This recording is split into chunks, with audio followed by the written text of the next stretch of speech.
दामाद, तुम अभी आ रहे हो काम पर? कासिम बाबा।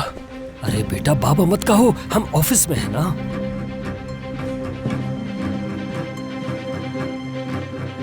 फेरित,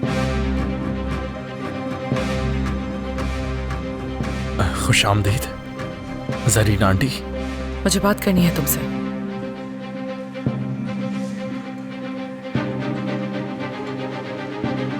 काजिम साहब, आप बताइए ऑफिस कैसा लगा आपको?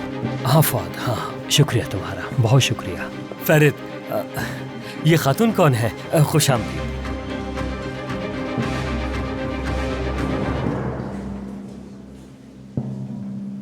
ये फाइनेंस है। फेरित, तुम जाओ और जरा इनका मसला सॉर्ट आउट करो। मैं काजिम साहब के साथ कॉफी पी लेता हूँ। अच्छा। जी हाँ कासिम साहब, काम पर तवज्जो देनी चाहिए, कोई रुकावट नहीं आनी चाहिए। हाँ ठीक है बेटा, काम जरूरी है, जाकर अपना काम करो। ठीक है जाओ। आपकी आवाज को क्या हुआ? 38वें फ्लोर पे रहता हूँ, हवा की वजह से आवाज तो खराब होगी ना।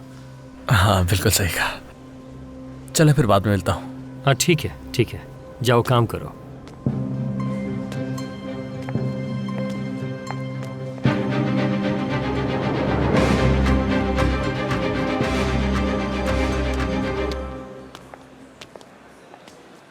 मैंने कॉल करके बुलवाया था ना तुम्हें, और तुमने क्या किया? इग्नोर कर दिया और नहीं आए। भाई को एक जरूरी काम था तो उसी सिलसिले में उनके साथ चला गया था। मैं माजरत चाहता हूँ आपसे। हाँ बिल्कुल बिल्कुल, मगर अब इस बात से फर्क नहीं पड़ता। मुझे तुम्हारे दादा का नंबर मिल गया है, इसलिए अगर मुझे या मेरी बेटी को कोई भी प्रॉब्लम हुई तो मैं डायरेक्ट उन्हें कॉल करके उन्हीं से बात कर लूंगी।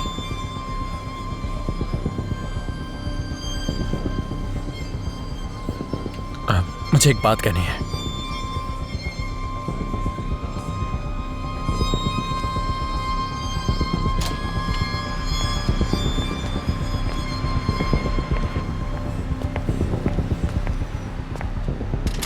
असल में क्या बात की आपने मेरे दादा से? डरो मत, उन्हें अभी तुम्हारी किसी भी हरकत का जरा सा भी इल्म नहीं है फेरित। जरीन आंटी, देखें ऐसा मत करें।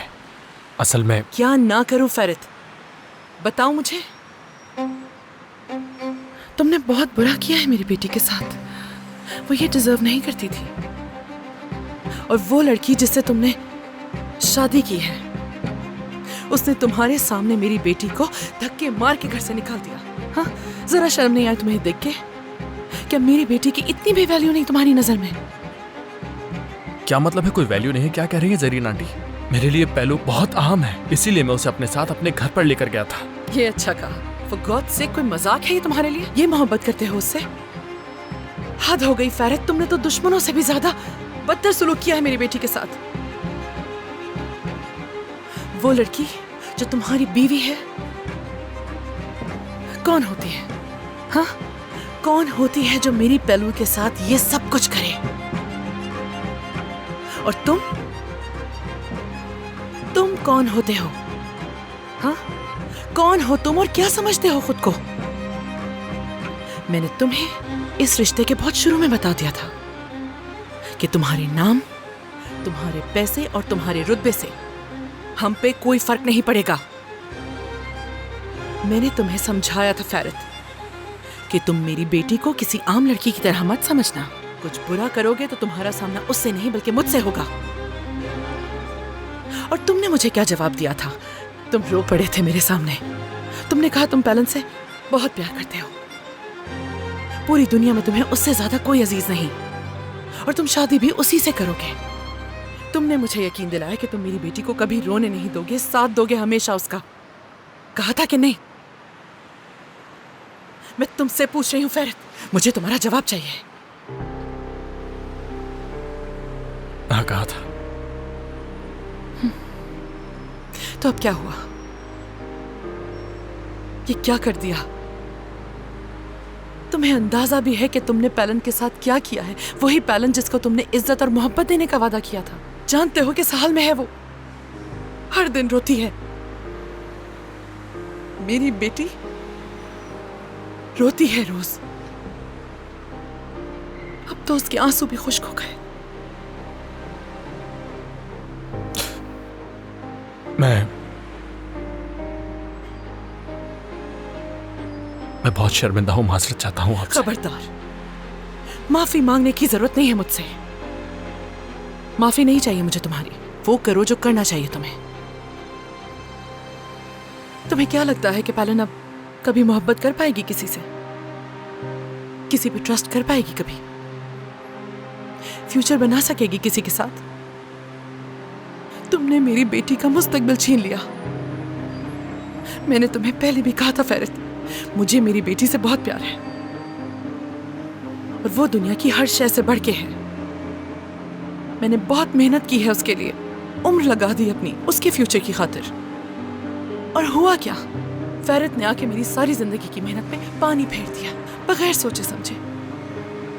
तुमने जो मेरी बेटी के साथ किया है ना, उसके लिए मैं तुम्हें इतनी आसानी से नहीं छोड़ूंगी। याद रखना, तुमसे हर चीज का पूरा हिसाब लूंगी मैं।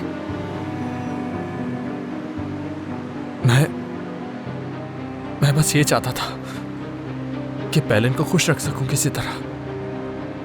पैलन खुश रहेगी। और जानते हो कब? जब तुम्हारी तलाक होगी। और जब तुम उसे वो सब कुछ दोगे जो वो डिजर्व करती है, चीजें खुद ब खुद ठीक हो जाएंगी, तब खुश होगी वो। इसलिए जो भी करना है जल्दी करना होगा। और तुम्हारी बीवी, उसके लिए पहले ही अफसोस कर लेती हूँ। वो भी आखिर किसी की बेटी है। और हाँ, याद रखना, जब तक तुम ये सब नहीं कर लेते, मेरी तुम पे नजर रहेगी। मैं लंदन नहीं जा रही, पैलन के साथ रहूंगी। ध्यान रखना इस बात का।